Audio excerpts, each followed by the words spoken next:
PTI रहनुमा फवाद चौधरी गिरफ्तारी case 2 रोजा जिस्मानी रिमांड खत्म। आज फवाद चौधरी को इस्लामाबाद की अदालत में पेश किया जाएगा। इलेक्शन कमीशन को धमकियां देने के इल्जाम में फवाद चौधरी को बुध के रोज लाहौर से गिरफ्तार करके इस्लामाबाद ले जाया गया था। इस्लामाबाद के ड्यूटी मजिस्ट्रेट ने फवाद चौधरी को 2 रोज के जिस्मानी रिमांड पर पुलिस के हवाले किया था।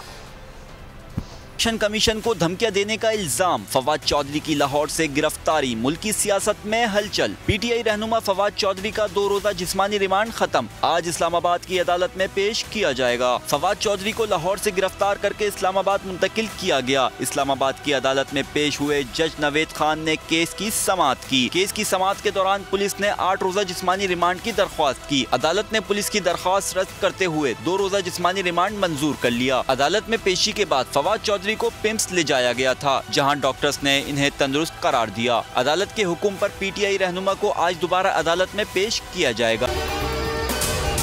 अगर आपको ये वीडियो पसंद आई है तो हमारे चैनल को सब्सक्राइब करें और बेल आइकन को प्रेस करें।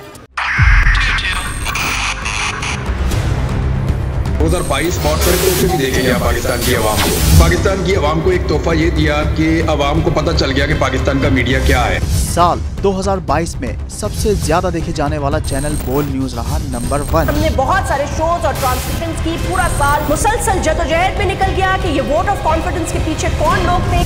तोड़े रेटिंग के सभी रिकॉर्ड। सोशल मीडिया पर भी सबसे ज्यादा तेजी से 2.4 बिलियन व्यूज का संगे मील अबूर किया।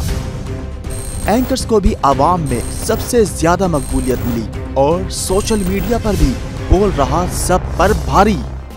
सब्सक्राइब करें और बेल दबाएं ताकि कोई खबर रह न जाए।